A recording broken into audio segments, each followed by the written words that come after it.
Good afternoon, everyone, and good morning to those joining us on the West Coast.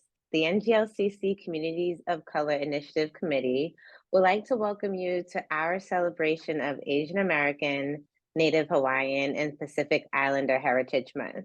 Thank you for being a part of our special event, a roundtable discussion with LGBTQ+ leaders in the AANHPI communities. My name is Olivia Jesme, and I'm the Vice President of Supply Diversity. My pronouns are she, her. We're thrilled to have you here today. Our CEO and co-founder, Justin Nelson, shares this excitement as well. Now I'll pass the floor to Justin to share his thoughts.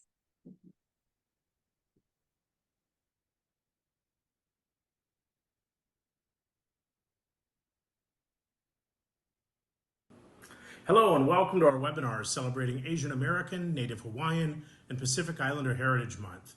We're excited to explore the tapestry of cultures, histories, and contributions of the AANHPI community, particularly within the LGBTQ+ spectrum. I'm Justin Nelson, NGLCC co-founder and president. I use he, him pronouns, and it is my honor to be with you all here today. This event holds a special place in our hearts as we come together to recognize and amplify the voices of LGBTQ+ leaders within the AANHPI communities. Their stories, experiences, and entrepreneurial journeys not only inspire us, but also serve as a testament to the resilience, creativity, and innovation that defines the community.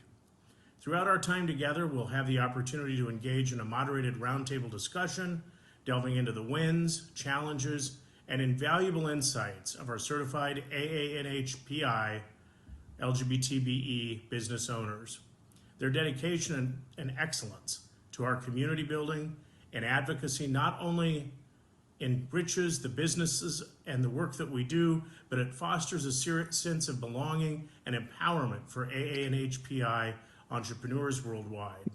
Now more than ever, it's imperative that we stand together in support of diversity, equity, and inclusion. And by amplifying diverse voices and experiences, we pave the way to a more inclusive and equitable future for all. I'd like to thank our panelists, participants, and the entire Heritage Month Committee at NGLCC for their tireless dedication and commitment to uplifting the voices of underrepresented communities. Together, let us build a world where everyone is seen, heard, and valued. Thank you, and enjoy the program. Thank you for those inspiring words, Justin. And with that being said, I'll hand the reins over to our moderator for today, Trung Chu, Manager of Supply Diversity at Wells Fargo. Thanks, Trung. Thank you, Olivia. Good morning and good afternoon, everyone. As Olivia mentioned, my name is Trung Chu. I'm Supplier Diversity Manager at Wells Fargo, based in New York City, and I am thrilled to once again be a moderator for this chat today. And I'm really excited to get you to know some of our panelists and our LGBTBEs. And I think you're going to be very, very impressed with their backgrounds. And so what I'd like to do is turn it over to our panelists today. So we'll go in this order. We'll have Steve go. We'll have Andrew go first, and then have Steve go, and then Angel. And we'll have them introduce a little bit about themselves and talk about their business, and then we'll go deeper into the panel from there. So with that, I'd like to turn it over to Andrew to introduce himself and a little bit about his business.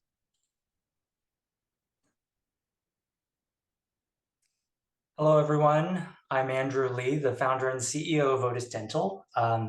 Otis takes a disruptive approach to treat a very common yet rarely talked about condition, and in dentistry we call it bruxism, which is the stress-induced clenching and grinding of the teeth that mainly occurs while we're sleeping. Now, as a registered dental hygienist for over 15 years, I've helped thousands of patients who suffer with bruxism, and personally, I've lived with PTSD-induced bruxism after surviving a near-death hate crime in 2008. But given the chaos of everything going on from the pandemic to now, I think we can all agree that we've been under a significant amount of stress. And unfortunately, that stress is causing us to brux during the day and especially at night while we're asleep. And because of this, our mission is to put the care back in oral care with an easy and affordable solution that not only protects teeth from the painful and damaging condition, but we're trying to help alleviate the symptoms in a holistic way. And we're doing this through a direct-to-consumer approach where you can just purchase you can skip the dental office visits and avoid the excessive pricing and just use one of our impression kits in the comfort and privacy of your home. And we take those impressions, use the same methods and materials as any dentist, and we make the exact same quality product at a fraction of the cost, and it's much faster. But what's exciting is that we also offer a patented Brux sensor technology and AI-powered wellness app where that version of our custom night guard not only protects teeth, but we'll be able to record the compression forces that you generate during the day and night and use that data to create a customized mental health regimen that would not only improve your mental health, but thereby it lowers the stress to alleviate your bruxism symptoms as well. So we currently sell the version 1 standalone custom night guards on our website at hellootis.com, as well as with Walgreens and Target. And I'm happy to announce that Otis was recently awarded a generous NIH grant to build out our version 2 sensor enhanced custom night guard. And we're projected to launch the market ready product sometime next spring.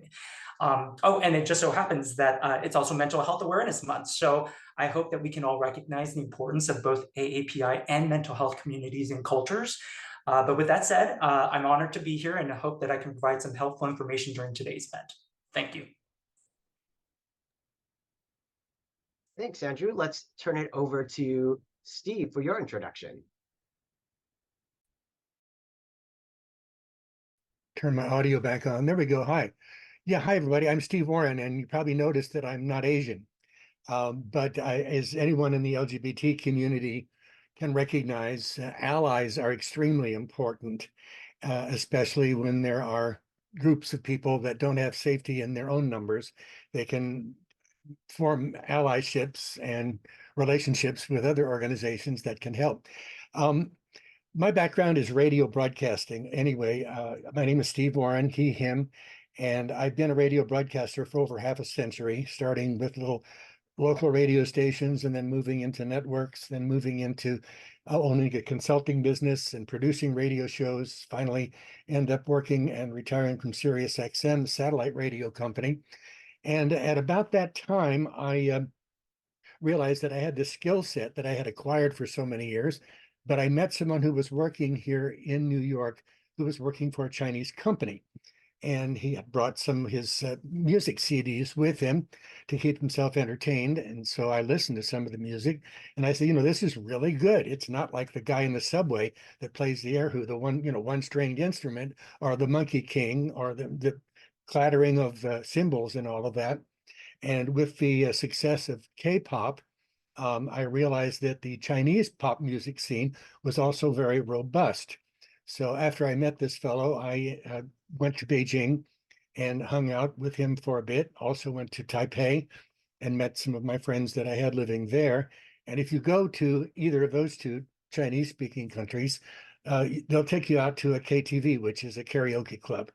And the young adult pop singers is what you will hear when you go out to those clubs. It's unavoidable.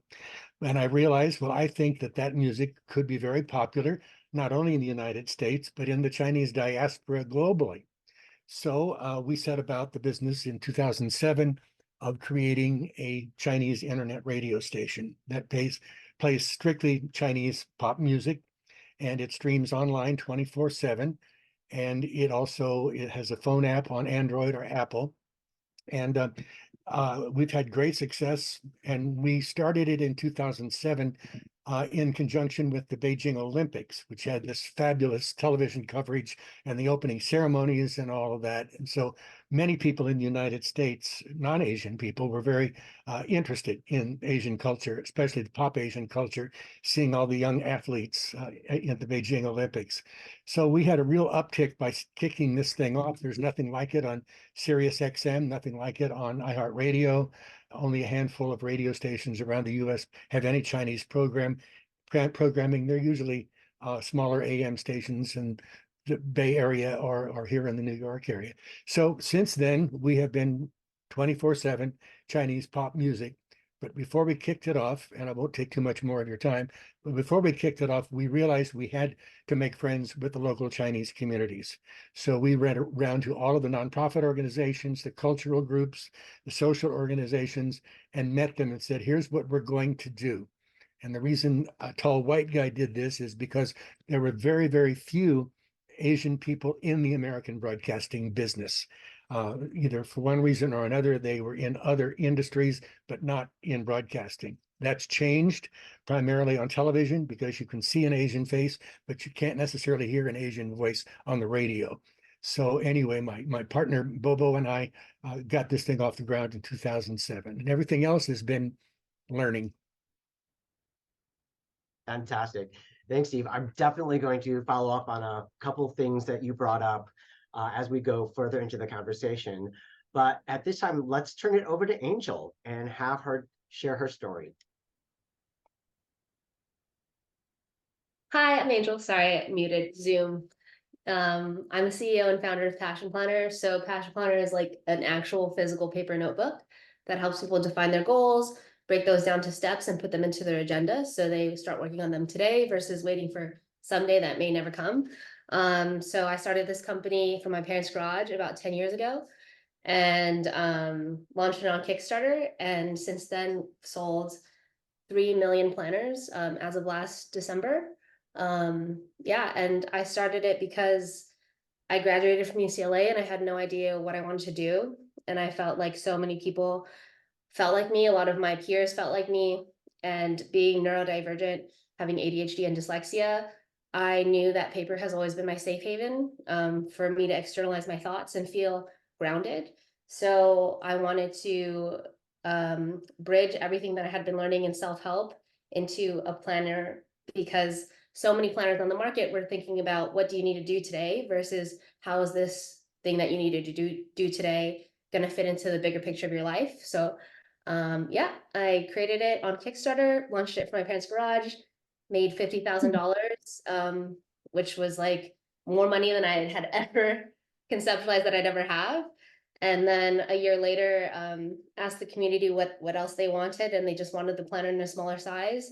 And in a month, raised $650,000 on Kickstarter, and my life completely changed. I had just turned 24 and raised $1.2 million on the website until the year ended. So I had just turned 24, and then I hired 50 people, and I was like, wow, I literally never really had a career plan. I mean, I wanted to help my aunt in her flower shop. But yeah, it kind of took off, and I've spent like 9 years trying to figure out business and the virality of business and how to manage that. And now Passion Planner is a team of 28 people that work remotely. Most of us are based in San Diego. I'm currently based in LA.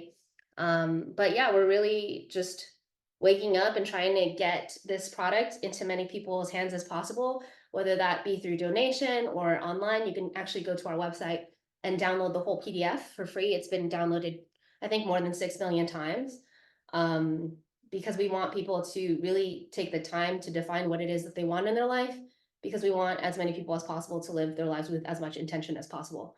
So that's us. We've also given 650,000 planners away to nonprofits and schools all around the world, and we've given more than $700,000 to nonprofits, especially during the pandemic, because we couldn't really, no one was meeting in person, so we couldn't really give them out, and shipping planners to each person was really expensive. So we decided to just give money to people. So yeah, that's, I think, Passion Planner in a nutshell. So if you know someone, or maybe you are that someone that feels a little lost, definitely check out Passion Planner, download the PDF, or at least the Passion Roadmap, and it'll help you define your goals and help you prioritize one, and hopefully integrate that into your life, so you can kind of turn to the next chapter of your life. So yeah, thank you for having me. Absolutely. Thanks so much for your backgrounds, everyone. I just wanted to spend a little time talking about sort of the challenges, or even the boosts, or support that you've gotten based on your different identities as you've been navigating your journey in as an entrepreneur, right? So we've heard a little bit about how you got started.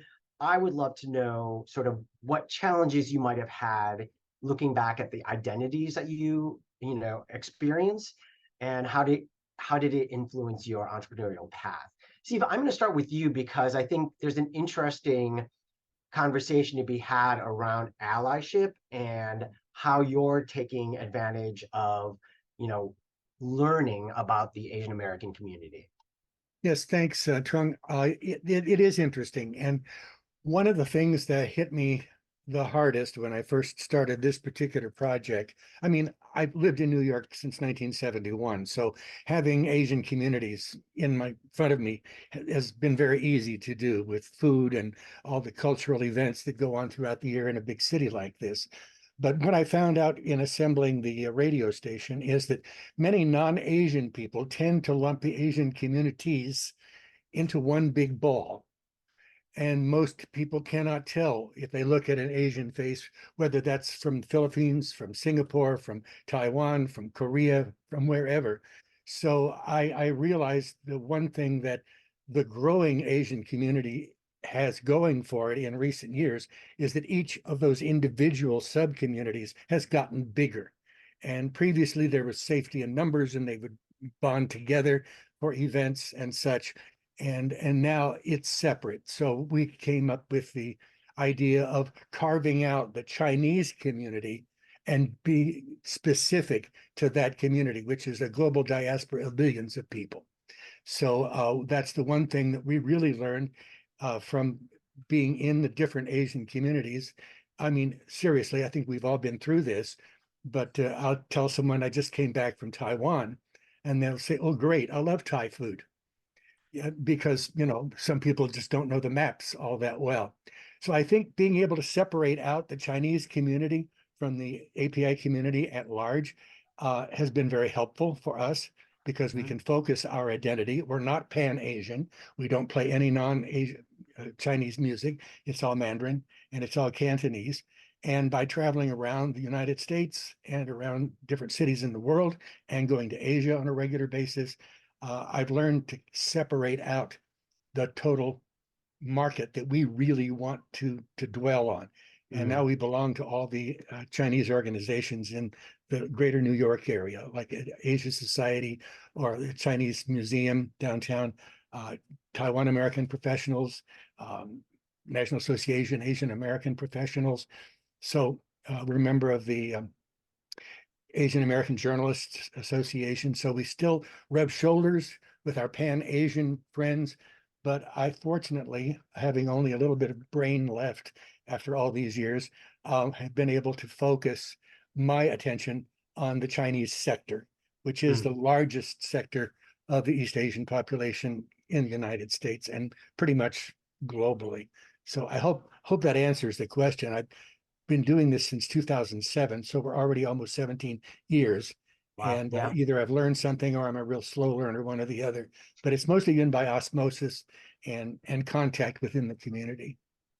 Yeah, no, I really appreciate that because I think it is really important for everyone to remember, right? We are not one monolith in terms of our Asianness, as it were, right? Even as we're looking at the Heritage Month now, right? It's Asian American, Native Hawaiian, and Pacific Islander, and it is something for all of us to be aware of. So definitely appreciate your commentary on that. Angel, I'd like to turn it to you and have you talk a little bit about, again, how your identities have influenced your path to being a business owner. So I'm a first generation Filipino American person. My parents immigrated here from the Philippines, and I was born here. I was born in San Diego, and just having like this dual experience of like Filipino community, but also in America and kind of feeling othered, but still within the context of like my cousins and my siblings and my parents. I think it really helped me gain kind of like the best of both worlds, like the communal nature of my Filipino culture, but also the independence and like create your own path. I think stubbornness that American being American brought me. So I think I definitely utilize these things because in my entrepreneurial career started working at my aunt's flower shop. So she did weddings and San Diego, and she immigrated from the Philippines with like very little money. And I remember she asked my dad if I needed a job. I think I was like 16 at the time, and I was like, sure, I can like help with flowers. And she had no entrepreneurial background. She had just started making like silk arrangements for her coworkers, and they're like, then she started a business out of it. And then she asked me to make a website, and I was like, okay. So I Googled how to make a website, and like literally that's what really began my epiphany of like Google can help you with everything. Because I think in my entrepreneurial career, like Google, people have asked me like, who's your mentor? And I was like, honestly, oftentimes it's been Google. It's been like, how do you build a website? How do you file taxes? How do you do this? And I think for me, that's been like just the resourcefulness that I think immigrants have, especially from my culture of Filipino immigrants. Like, I think it really inspired me. And then I think it also gave me a lot of friction to go against, because I'm Filipino. My parents, my mom specifically, who's a nurse, really wanted me to be a nurse. So I was like, okay, maybe I'll be a doctor. So I went to UCLA. I studied pre-med for 2 years, and then I transitioned into art without telling them, and they hated it. That's my American independence of like, I'm gonna do what I want to do. And then I think in that it really helped me chart my own path, even though it wasn't what exactly what my parents wanted, which I think this community's experience oftentimes, because immigrant parents really have an idea of like, this is what I'm sacrificing for this potential opportunity for my future family or my child. And then when your child doesn't do the thing that you want, it kind of becomes like a big conflict. So I think that that's really influenced my entrepreneurial journey. And I think as I became successful, it really informed how I shared my success. So at Passion Planner, everyone on the team has full health benefits. Everyone also has a 401k. Everyone also gets this thing called a Passion Week, which is a week where they get to do whatever they want for a week paid, and they get up to a $3,000 stipend to explore a passion that they have. And they also have like a mental health. We have mental health half days on every Friday. So everyone takes a half day, and then they get paid to take care of their mental health for the second half of the Friday. So I think for me, I think my background in community care, coming from my Filipino background, but also from my career background, really informed a lot of those decisions. So yeah. Wow, a lot of what you said resonated with me as well. My family's an immigrant, and we're immigrants, and I think this idea of stubbornness, I'd like to call it American persistence, really sort of like made sense to me as you were describing sort of like how you came through to become an entrepreneur. Andrew, tell us a little bit about how you felt your identities influenced your entrepreneurial path. Sure. So yeah, what Angel shared also resonated for some part, but my I'm a bit of a awkward kind of thing background. So I was raised in a very traditional old school Korean military parents, evangelical Christian background. So I was basically being hit three ways with my identity. And so it was really hard. There were, especially being the youngest out of four boys, there was a lot of expectation. There was a lot of disappointment.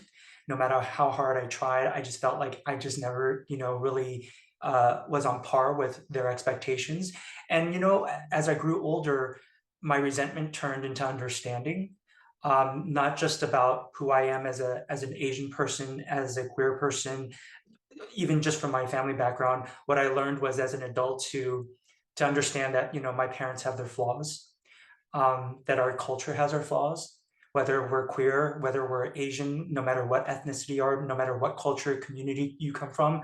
I think the takeaway for me, even as an adult, and I'm still a work in progress, is to, really, I see it as a buffet. You take what you need. If there are things about negative that you're not really identifying with in what where you're coming from, guess what? You can just leave that behind. Take what you need to help improve yourself. I think there are a lot of good qualities coming from all the, being an Asian who comes from military background, who comes from a spiritual background. I've learned to take all, the positives from all of that.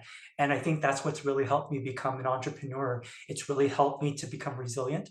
It's helped me to really always have that drive and determination. And it's also helped with resilience to help me pivot. My parents are also immigrants, from Korea, and they are serial entrepreneurs. I mean, I've seen them back when they first, as far as back as I can remember. And I think that's what's really helped me. And so that's just who I've become as a person and as an entrepreneur today. That's great. Thank you. And thank you for being so honest. I know, a lot of times we think about, our identities in very, for myself at least, I define it as simplistic, right? And I think the way that you brought it up, right, around not only is it, gender, ethnicity, but like it is our family background, our religion, all those things make us into who we are and drive us to entrepreneurship, the leadership styles that we have. And I again, what really resonated with me, Andrew, is how you describe like taking the best of each identity and making that into, a way to form your own identity. So definitely great information and insight from you. And again, thank you so much for sharing what you have.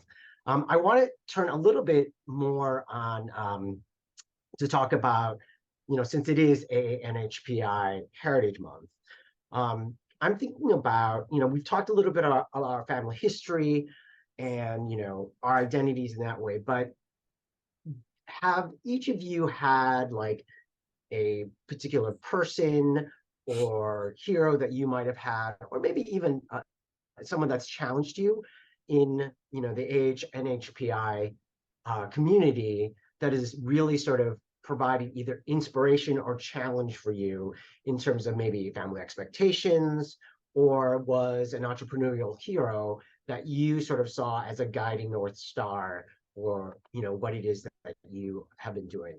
Angel, I think you mentioned a little bit about some of your family background, so I'm going to turn it over to you first and have you unpack a little bit.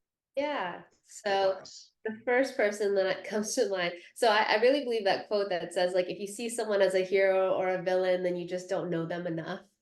Like, so I think for me, my hero and villain was my mother. And I think I'm very spiritual, so I really believe like your parents are destined for you. Like, they're here to teach you something. And I think that like my spirit guides definitely aligned me and my mom very well, because I think my mom taught me, like, she raised 4 kids on one Navy man salary. My dad was in the Navy, and my dad wasn't even an officer in the military. He was like, just, I don't know what the rankings are, but he was not an officer. So we were really not wealthy growing up, and I watched my mom like pretty much take care of all of us, and take care of the house, take care of 4 kids. Like, I see my friends with 1 kid right now, and I'm like, that is hard. And my mom had 4, so she was completely outnumbered. And it really instilled in me this willingness to, again, be resourceful, make things work, stay positive, and put one foot in front of the other. But it's also teaching me, as I'm becoming an adult, and as I am an adult and my mom is an adult, like how to also give this person grace and love and patience, because I think that so much of her emotional maturity was stunted because she was taking care of everyone else's emotional, mental, physical needs. So I think that for me, I think that's a very quintessential, like, or I feel like a lot of my friends that are also children of immigrants, they're struggling with this kind of duality of, I'm an adult, but my parents are also people that I respect, but I also don't 100% agree with, and how do I navigate that? And I think that ultimately it's just taught me a lot of empathy, and kind of going back to what Andrew was saying about the buffet, it's like your parents are also giving you a buffet of like what you can, and like maybe what you don't want to be in this lifetime. So I think that for me, it really laid the foundation, but it also created a strong foil of like, what do I not want to prioritize in my life? And what do I want to actually prioritize? So I think, yeah, it's my mom for sure. Okay, great. Andrew, thoughts? Yeah, I think it just goes back to the previous question. I think my parents were the two people in my lives that really drove who I, was um, as an entrepreneur and just as a person. I really do feel strongly that who you are personally really reflects as an entrepreneur, and the decisions that you make and the direction you'll take the company in. And my parents, like I said, my dad was in the military in Korea, and he started by teaching himself English, became so fluent that there was a special bridge program with the US military, and that's how he joined the US military. And then he got his entire family over to the US, but along with his other relatives and his brothers and sisters. And if it wasn't for him, we wouldn't even be here. But even doing that, my mother and my father, they were working by day, going to night school at night, and now they have their degrees, they have their own business.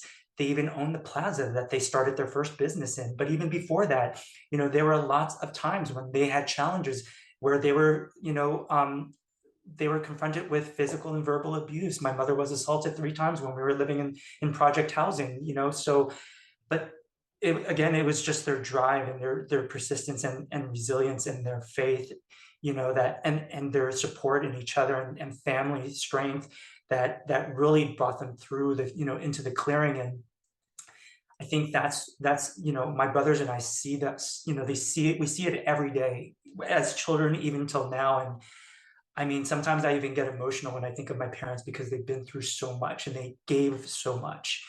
And now into their 80s, my brothers and I, we just do everything that we can to repay them. And that's our way of showing, like, you guys were damn good parents and amazing mentors. So yeah, it's definitely my parents. Andrew, I want to stick on that for just a little bit more. I mean, for me, I have similar thoughts in terms of like the way that my parents brought me up. You talked about how your parents as, business owners really showed you a lot.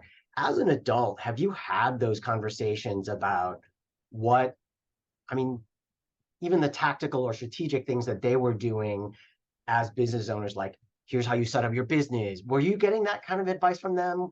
Or Oh was my it God, more like yes. you just osmosis? Okay. Oh yeah, yeah. And sometimes, they could just see it in my face that like I was just like pondering things and I just wanted to ask. And sometimes, if they would be like, hey, how's this part going? How's the vendor onboarding going with this, with Walgreens, with Target? Wow. And I'd be like, it's crazy. Like this is happening, this is happening. They're like, why are you complaining? There are millions of business owners out there who would kill for your opportunity. So stop complaining about it and do something about it. You're living in a modernized world where digital information is at your fingertips. All you have to do is just access it, teach yourself what to do, and just really tell yourself, do you really want this or not? Because if you're not going to put 100% into it, then don't bother doing it at all. Mm, That's wow. how my parents are, as military people. They're just like, if you're not going to give 100% and if you're not going to live by the golden rule, then bow out right now, because I'm sure Mm, they'll find somebody who can do it. And that's what tells me, it's like, I'm going to prove to you I can do it. I'm going to prove to myself I can do it. And you know what? You're right. We're living in an age where information is so accessible. Just teach yourself to do it, and just discipline yourself. That's all you have to do. So that's what they really instilled in me. And that's how they help me. They really build you up, but in that kind of like guilty Asian parent kind of way, where it's like, fine, just don't do it then. Just bow out, be a loser. Unfortunately, it works for me at least. understood. They know how to push our buttons. I get They that for sure, do. right? Steve, I want to turn it over to you, give you an opportunity to answer this question as well. So, what are your thoughts here? Well, I grew up in a small town in the Midwest, and I actually moved to New York. I visited New York for the first time in 1968. I was invited by some friends that I had met out in the Midwest who were in a traveling touring theater show. And I was very much active in theater and that part of the entertainment business back then when I was in university and such. And so I came to New York and I loved it. And I said, well, I've got to go back and visit again. So I came back the following year in 1969. I stayed with some friends down in the village, and I happened to be here for Stonewall. I was actually at the Stonewall bar a couple of hours before all hell broke loose. and became the benchmark that it has become. But I can always say that, I was there. But in going around and seeing what the LGBT scene was like back in those days, I actually stumbled across the fact that even back then, late 60s, early 70s, there were a number of bars catering to the Asian community, Asian LGBT community. So here I am with this radio background, and then fast forward 50 years later, I take my LGBT interests, which I've been a certified LGBTE since 2010. So I take my LGBT concerns that go all the way back that far, and then I mix it with my interest in the Asian culture, and then I mix it with my radio background. So now here it is all these years later, and those three items have triangulated into one thing, which is my concern about and interest in and engagement with the LGBT slash Asian slash radio broadcasting community. And that's why I thought the radio station is the best thing I could do. I've also written a couple of books on radio and done a lot of public speaking and have done things in conjunction with the National Association of Broadcasters. And I'm starting to see at these events over the past couple of decades a lot more kids from the Asian community breaking with their parents' wishes and getting involved with entertainment, media, and theatrical things, television, cable, all of that sort of thing. So I am seeing a growth of that. But I think those three very disparate things that had no chance of touching each other back in 1969, 70, 71, have eventually come together, in one thing. And I have felt very welcomed by my being the other and being different, but bringing a skill set that not many people in the API community actually had. And I've been happy to mentor as many people as I can. And then, as I say, I've written, a couple of books on radio broadcasting. So if anybody's interested in that kind of a career, I thought I'd put it in writing to help out, because there's not many people out there who can do that.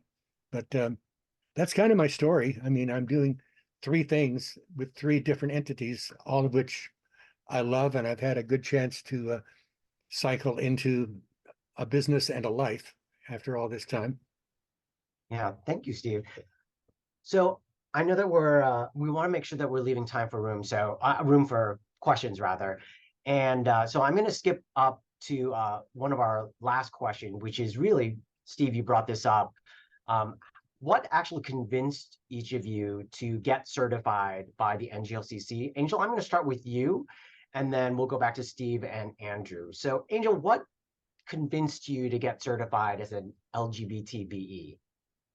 Yeah, I mean, I think that oftentimes whenever I enter spaces, I always feel like I'm the one and only, and I didn't want to keep feeling like the one and only. So I think for me, I just really wanted to find my own community and also contribute to that community instead of like show up at an event and be like, all right, who's like me here? And often being like, you can't tell. So I think that for me was a huge pull to get certification so that I could build my peer group and also contribute to the space as well.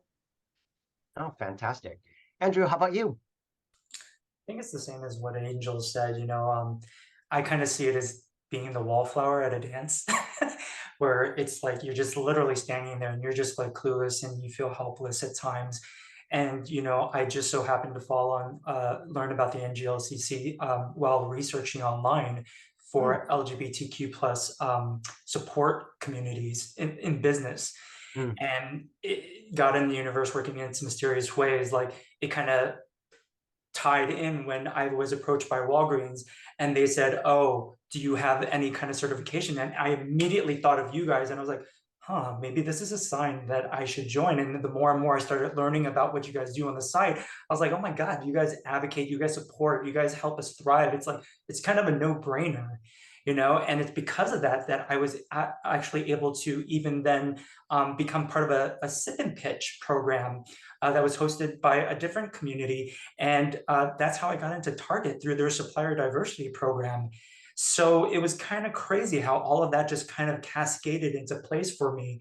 And so it was such a huge blessing. And I've never looked back. And I always encourage anybody within our community to really consider joining. Right. Angel, I want to flip back to you. So how did you find out about the NGLCC? Yeah, so I was talking to my assistant who's actually in the room right now, and I was like, hey, I really want to, like, I don't want to always feel like the one and only. It's so awkward and so sad. So essentially, she just did her own research and it led me to you all. Awesome. Thank you. Steve, we'll wrap it up with you in terms of how you got certified, why you got certified. Well, interestingly enough, being engaged with the LGBT community since I came to New York, I started inquiring about all the different organizations that existed here, not just bars and restaurants and social events and such, but I heard about NGLCC and was invited to one of their monthly happy hour sections. That's probably 2008, 2007, something like that. And I became involved as a member, first of all, and then the certification process actually used to take place here in New York. NGLCC was moving a couple of times in their DC environment, and they asked me as a member of the New York group if I wanted to participate in the certification process and see how it worked. And I said, sure, I'm happy to do that. So I volunteered some time, and I saw the questionnaires, I saw the businesses, and became involved that way and met a whole different strata of people in the LGBT community that you don't meet, in bars and places like that. So I became, involved with that. And then as I saw more corporations open their supplier diversity doors and really have a physically aggressive outreach toward the community, and this could help that, I thought, well, yeah, okay, there's an end game here. There's a possibility that one could benefit from that. And so I stayed on the certification committee for a few years, and then I became certified in 2010 here in New York. And then I've been on the certification committee now for like the last 6 or 7 years. So I'm doing the same thing I did when I came in the front door. And now when we go to our national conferences, like the one coming up this summer, we see like the Fortune 500 companies. If you don't have a supplier diversity plan, then shame on you, because it's becoming a really, really big deal. And in the political environment that we are confronting, that's going to be even more important, that these organizations and those corporations that support them are forefront in getting this all to move ahead. Okay, thank you. And Team NGLCC, I want to make sure that I'm respectful of our run of show timeline. Do we have any questions that are out there that we can start popping into the panelists?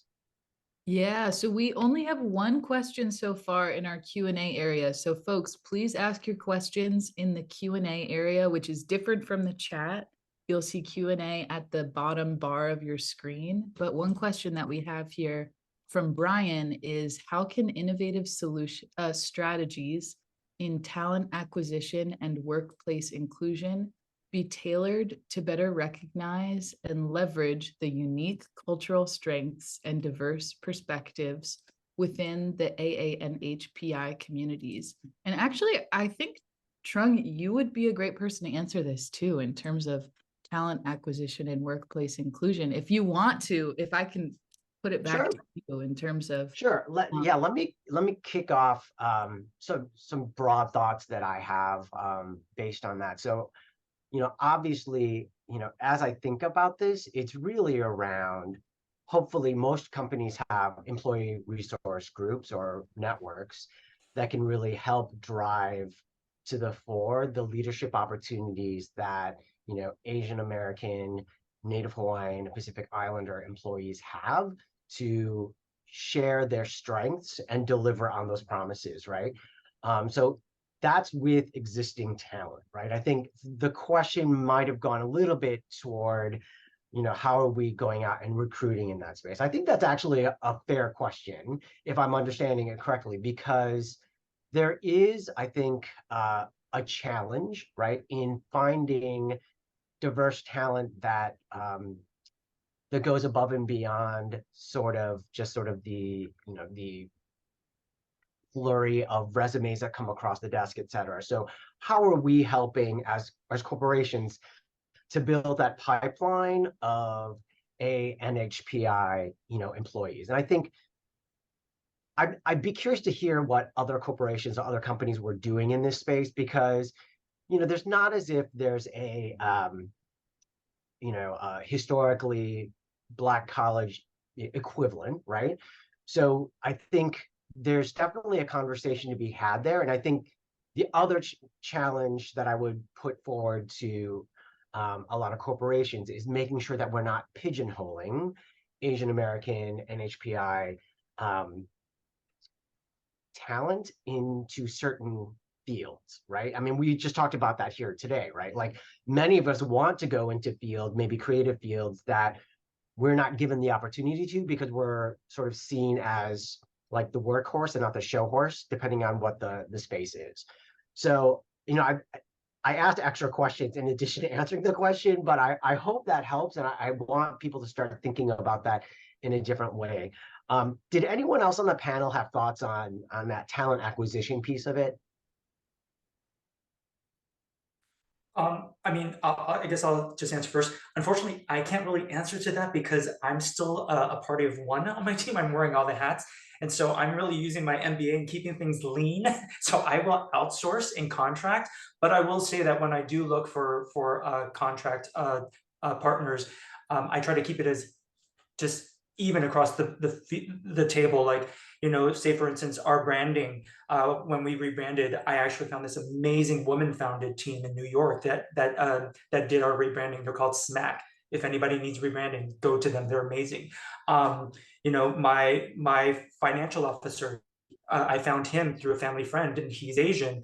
Some of our marketing people that I found to help do some of our assets, creative and statics, they're African American. Like, so it's what I do is I really base it on the experience, the qualifications, and I just try to keep it open. I don't.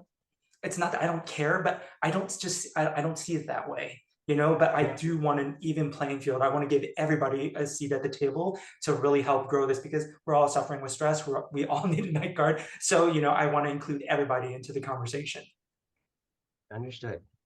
I had Steve, go ahead. I had one thing to toss. It kind of comes in the back door of that, and that is that the radio industry, there's like, I don't know how many, 15,000 radio stations in the United States. Gosh knows how many podcasters, how many networks and all of that. So I've been able to tell many of my friends that come to me from the Asian communities that being an announcer, being a DJ, being a show host, that's over here. It's like the tip of the iceberg. That's what you see, that's what you hear. Beneath that is a whole business model of people that are salespeople, that are accountants, that are marketing people, and God knows how many people in technology and computers. So you take the skill set that people have built in other industries and bring it into the broadcasting world. And that lets you be a little bit peek behind the curtain and see how it works. And maybe there's other places you might fit, but you don't have to change your skill set just because you're not, a singer, dancer, actor, radio announcer, that you can't be in the broadcasting world. It employs hundreds of thousands of people locally and regionally and nationally all over the United States. Right. Thank you. Jess, do you have any other questions, or do we need to move on to closing remarks? I have a couple more here for you. Okay. One question is from Eric, who says, I work in a large corporation and would like to ask, what would be the top 1 to 2 things that we could do differently to help Asian American LGBTQ plus young talent succeed in their career development?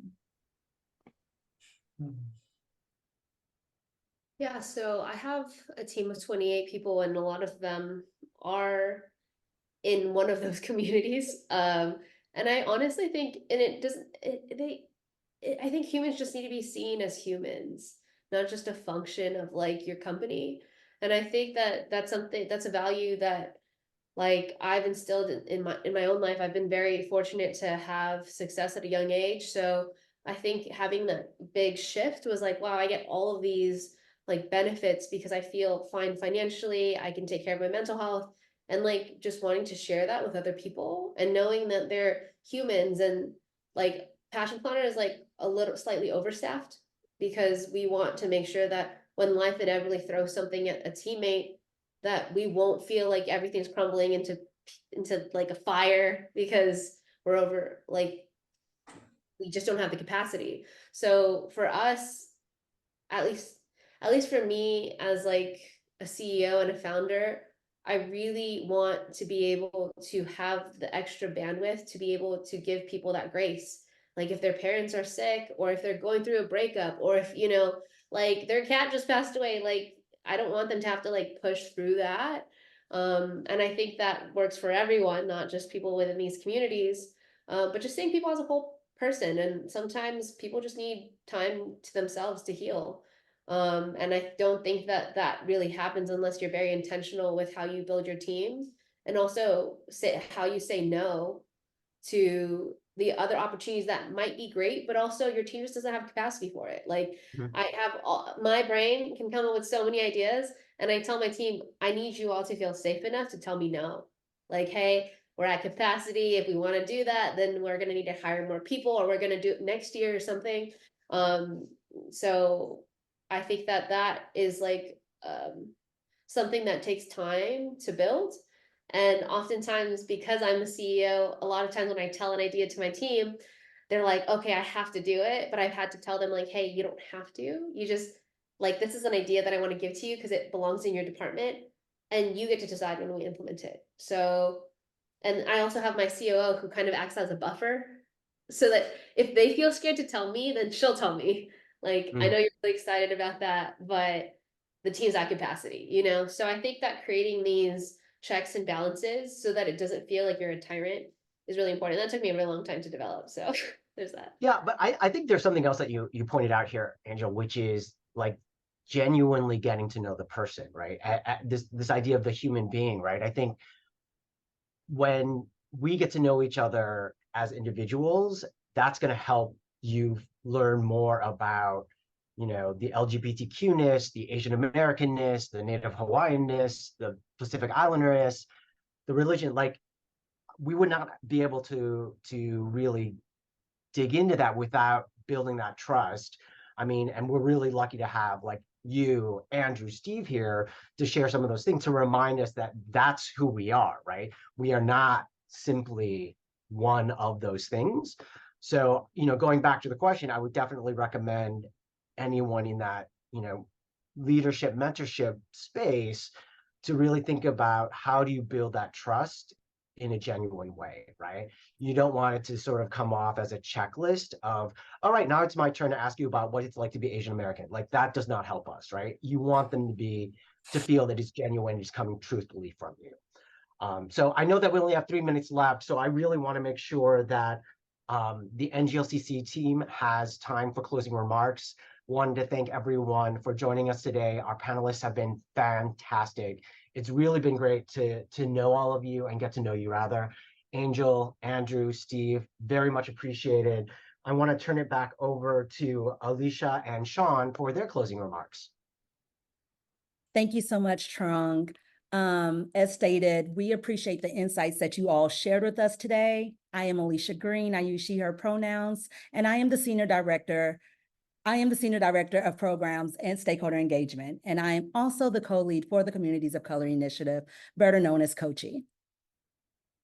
And hello, my name is Sean Franklin. I'm Vice President of the Stakeholder Engagement Center. I use he, him pronouns, and I also co-lead the COCHI committee with Alicia.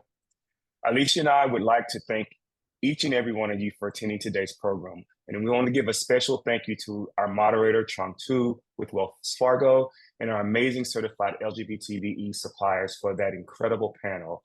We appreciate you all for sharing your stories and providing encouraging words for the audience to use as a business owners and as allies of the community.